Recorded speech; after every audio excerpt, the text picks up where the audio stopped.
गरुड़ से जब विष्णु जी लड़े तो विष्णु जी को उसकी शक्ति का एहसास हुआ कि कितना शक्तिशाली है ये। बोले अभी अगर मैं तुमको यहाँ से कलश ले जाने दूंगा तो कलश को देने के बाद अपनी माँ को दासित्व से मुक्त करने के बाद तुम हमेशा मेरे साथ रहोगे, मेरा वाहन बनोगे।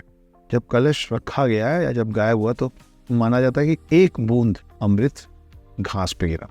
वो सब उस एक बूंद को चाटने की कोशिश करने में सारे अपना जीभ निकाले और वो जो घास के तिनके थे उससे उनकी जीभ कटी। इसीलिए सांप का आज जो जबान है वो ऐसा होता है और सामने से। कुंभ मेले का क्या रहस्य है? इतनी भीड़ वहाँ पे क्यों जमा होती है? क्या सब अपने पाप धोने के लिए आते हैं वहाँ पे? कुंभ और महाकुंभ के पीछे की कहानियाँ बड़ी खूबसूरत है। दो अलग अलग कहानियाँ हैं। पहली कहानी ये है कि जब सागर मंथन हुआ था और उसमें से अमृत कलश, देखिए महाकुंभ बोलते हैं या कुंभ बोलते हैं, कुंभ शब्द का मतलब ही कलश होता है। कुंभ का हिंदी अर्थ कलश क्यों है कि जब सागर मंथन हुआ तो एक कलश में अमृत निकला। अब वो देवों को भी चाहिए और असुरों को भी चाहिए, तो देव उसको लेके भागे और असुर पीछे पीछे। तो 12 दिन तक वो भागे और 12 दिन में 4 बार वो लोग अलग अलग जगह पे रुके और कलश को कहीं पे रखा गया। वो 4 जगह है जहाँ महाकुंभ होता है हर 12 साल। एक ये कहानी है। एक और खूबसूरत कहानी है कि महाकुंभ इसलिए होता है क्योंकि गरुड़ जो थे, गरुड़ मतलब विष्णु के वाहन, वो कद्रू के मौसी के बेटे को क्या बोलते हैं?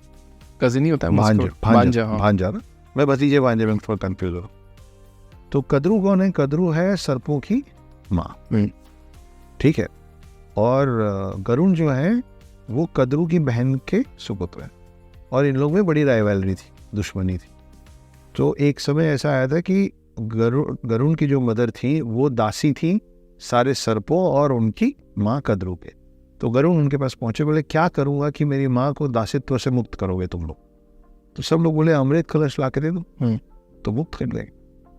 गरुड़ इतने शक्तिशाली थे कि वो उड़ गए बैकुंठ धाम की तरफ और वो पहुंचे इंद्रलोक में।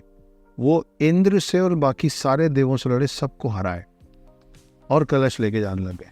इंद्र और बाकी देव पहुंचे विष्णु जी के पास, बोले वो कल अमृत कलश उठा के लेके जा रहा है। तो विष्णु जी बोले मैं रोक लूंगा। विष्णु जी आए, विष्णु जी से भी लड़ गए गरुड़, तब तक उनके वाहन नहीं थे। और गरुड़ से जब विष्णु जी, आपने बाहुबली फिल्म देखी है? बाहुबली में एक सीन है कि देवसेना को एक और बंदा पसंद करता है ना, जो बाद में बाहुबली का बड़ा ब्रदर लॉयल हो जाता है। तो उसको बाहुबली बोलता है कि जब तुमने मुझे पहली बार लात मारी तब तुम्हारी शक्ति का एहसास हुआ। हाँ राइट, ध्यान आया? हाँ याद आ गया बिल्कुल अभी यार, जो कॉमेडी करता था। तो गरुड़ से जब विष्णु जी लड़े तो विष्णु जी को उसकी शक्ति का एहसास हुआ कि कितना शक्तिशाली है ये। तो फिर सीज फायर हुआ दोनों में। विष्णु जी बोले, और विष्णु जी ये चीज नोटिस की कि उसके हाथ में अमृत कलश, लेकिन वो खुद नहीं पी रहा है। मतलब वो खुद के लिए ये नहीं कर रहा है चोरी, तो क्यों कर रहा है? तो पूछा गया तो बोले ऐसा ऐसा है, मेरी माँ को दासित्व से मुक्त कराना मेरा धर्म है, मेरी जिम्मेदारी है, उसके लिए जिससे लड़ना पड़ेगा लड़ूंगा। विष्णु जी को बात बहुत अच्छी रही। तो विष्णु जी बोले कि ठीक है, तुम यही है ना कि तुमको कलश ले जाकर उन लोग को देना है? बोले जी। बोले ठीक है, मैं चलता हूँ साथ में, तुम दो, मैं वहाँ से गायब कर दूंगा, तुम्हारा तो काम हो जाएगा। बोले ओके। बोले लेकिन एक शर्त है। गरुड़ बोले क्या? बोले अभी अगर मैं तुमको यहाँ से कलश ले जाने दूंगा तो कलश को देने के बाद अपनी माँ को दासित्व से मुक्त करने के बाद तुम हमेशा मेरे साथ रहोगे, मेरा वाहन बनोगे।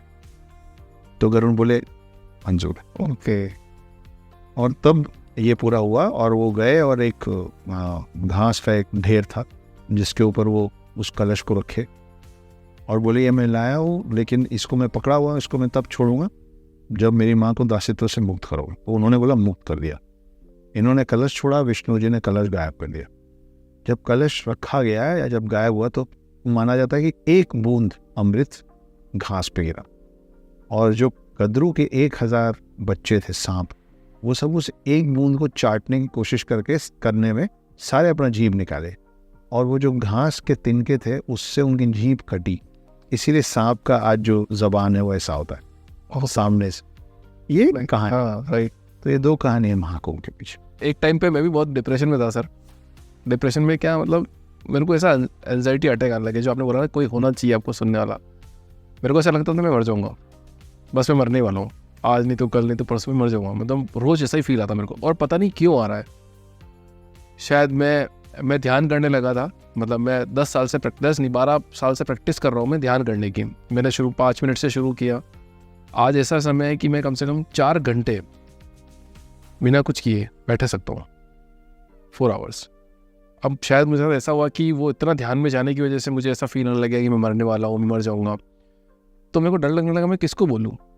तो मेरा बेसिन मेरी वाइफ बनी। मैं उसको बोला मेरे को लग रहा है, ऐसा लग रहा है। मेरा बेसिन मेरा एक को-फाउंडर है।